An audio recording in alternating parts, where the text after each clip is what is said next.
Hola, ¿qué tal? Mi nombre es Karen López, soy estudiante de la Universidad Marista y el día de hoy voy a compartir contigo mi opinión sobre la encíclica del Papa Pío XI respecto a la encíclica de León XIII como parte de mi proyecto final de la materia de justicia social.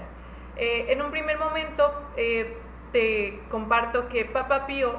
XI lo que hace es, como objetivo, expresa que primero va a retomar todos esos beneficios que tuvo la encíclica de León XIII. Dice, voy a hacer un listado y posteriormente voy a retomar ciertos de esos preceptos y los voy a reestructurar o los voy a alinear con el momento económico, social que está viviendo el mundo en este momento. Se hablaba mucho de socialismo, había mucha revolución respecto a cuál era el modelo económico correcto, entonces pues defiende los postulados de León XIII, los expone cuáles son sus beneficios, aclara ciertas dudas o tergiversaciones que existieron sobre esos preceptos y los readapta los readapta a la luz del momento que estaba sucediendo, ¿no?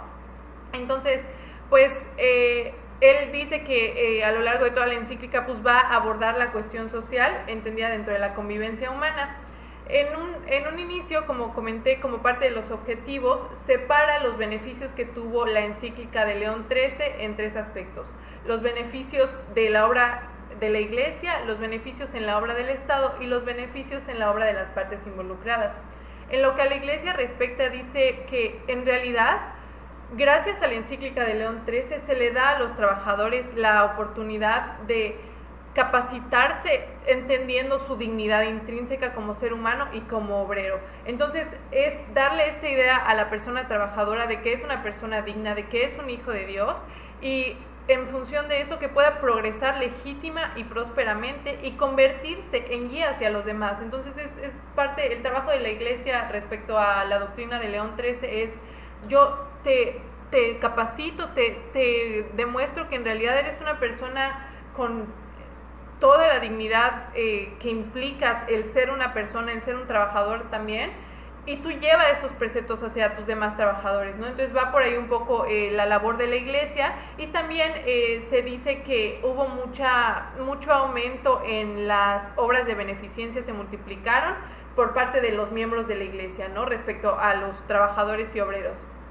En lo que se refiere a la obra del Estado, pues el Papa Pío XI recalca que en realidad, gracias a la encíclica de León XIII, existe realmente un desarrollo para la política social encaminada al desarrollo social de los trabajadores, y que incluso gracias a esas políticas sociales se deriva una rama del derecho, que es la rama del derecho del trabajo, trabajo, seguridad social, que precisamente aborda los desequilibrios que pueden existir entre patrón-trabajador y cuáles son algunas maneras de, pues, un poco balancear estos desequilibrios, ¿no? Y en lo que se refiere a los beneficios dentro de las partes involucradas, pues entra mucho esa ruptura entre la noción que hay de yo soy el patrón y tú eres el trabajador, y es una jerarquía muy inamovible, que si bien sigue existiendo subordinación, existe un trabajo en conjunto y en cooperación entre el trabajador y el patrón, y no solo patrón-trabajador, también patrones con patrones, trabajadores con trabajadores. Entonces existe esta posibilidad de asociarse y velar por los derechos y por la equidad de cada sector y de cada gremio.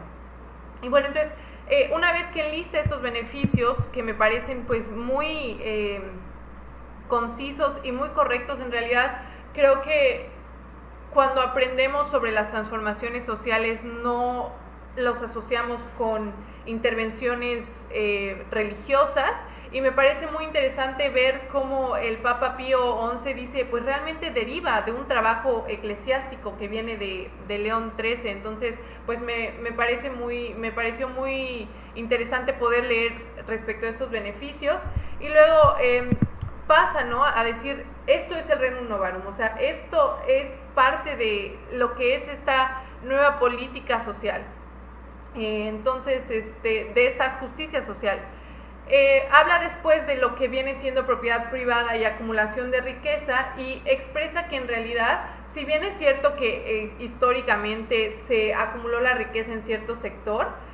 eso ya no puede suceder porque patrón y trabajador se necesitan unos a otros. Entonces tiene que existir este equilibrio, tiene que existir esta cooperación entre las partes y ya no puede existir esta acumulación de riqueza en un sector. Entonces llega entonces a hablar de lleno sobre la reivindicación del proletariado mediante ¿qué? Mediante la distribución de riqueza, mediante la distribución de bienes hecha adecuadamente, mediante salarios dignos y suficientes que le sean que le ocasionen al trabajador la posibilidad de realmente vivir en bienestar integral y proveer para sí mismo y para su familia. Y también habla, como mencioné, de esta cooperación de trabajador-patrón, los derechos de asociarse, todo esto bajo la perspectiva de la reivindicación del trabajador, del proletariado, ¿no? Aquí nada más quiero hacer una pequeña acotación. Me pareció que cuando hablaba sobre los salarios justos y remuneradores, que estoy completamente de acuerdo, un salario tiene que ser lo suficientemente adecuado para permitirle a la persona cubrir sus necesidades y vivir en bienestar, o sea, no solamente sobrevivir, pero habla de que es inconcebible para el Papa 11, 11º,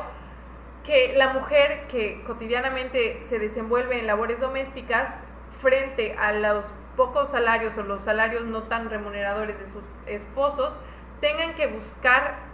por sí mismas medios de obtener salarios. Entonces, por ejemplo, comienzan a hacer ciertas labores o trabajos remunerados y dice que eso le parece un desequilibrio muy grande y que no debería verse la mujer en esa situación, que reitero, estoy de acuerdo con que el salario tiene que ser lo suficientemente remunerador para que la persona que está trabajando pueda proveer para sí mismo y para su familia, pero me pareció que el enfoque que se le da a la mujer de tu labor es doméstico, porque no se habla de trabajadoras o de obreras, o sea, se habla del gremio obrero en general, y la única acotación que se hace a las mujeres habla sobre este relego hacia una labor doméstica. Entonces, nada más mencionar que me parece que eso es un poco obsoleto y que las mujeres entran también en el sector de trabajo y que son parte importante del desarrollo económico de países y de la sociedad. Entonces, hacer nada más esa pequeña acotación. Y bueno, posteriormente pasa a hablar de, entonces, ¿cuáles son esos ejes rectores que deben dirigir nuestra política económica? ¿En qué se debe basar ahora la economía, ¿no? O sea, habla un poco de los modelos económicos que están surgiendo en ese entonces, habla mucho, como mencioné, de socialismo, dice que no es compatible el ser una persona católica con ser una persona socialista por la violencia que involucran estos movimientos económicos. Y retomando cuáles son estos nuevos ejes rectores, pues él dice tiene que ser la justicia y la caridad. Solamente mediante esos ejes rectores podemos llegar realmente a esa reivindicación y a una verdadera justicia social. Y por último termina haciendo un llamado hacia nosotros, hacia el lector, de volver a los valores y costumbres cristianas, y menciona que este es el único medio de reivindicación de las almas y de su salvación, y hace la distinción de que el sufrimiento actual no se compara nada con el sufrimiento de las almas. Entonces habla de volver a estas costumbres cristianas para salvar nuestra alma, y menciona que el mecanismo para lograr estos objetivos pues es de cierta manera profesar estos criterios, compartir estos preceptos. Entonces él dice que hay que hacer estos postulados, hay que seleccionar a miembros de la sociedad y que esos miembros de la sociedad sean portavoz de estos postulados y que pueda llegar a más personas, ¿no? Entonces habla de lo que denomina una escuela de espíritu. Y pues bien, o sea, en realidad este es como en resumidas cuentas de lo que habla. La verdad me disfruté mucho la lectura. Creo que algo muy importante es que, sin directamente señalarlo como derecho al trabajo, derecho al salario, derecho a la seguridad social, habla de derechos de los trabajadores, ¿no? O sea, y como estudiante de derecho puedo observar cómo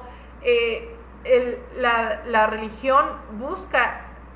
derechos de personas y no siempre vemos esa conexión entre iglesia, derechos humanos. Entonces me gustó mucho, fue una lectura que disfruté, pude aprender mucho, sobre todo de cuáles han sido sus beneficios históricos en cómo nos desenvolvemos actualmente. La verdad es que los desconocía y pues fue una lectura que disfruté mucho y espero que haya podido compartirte algo de tu interés a lo largo de estos minutos. Gracias.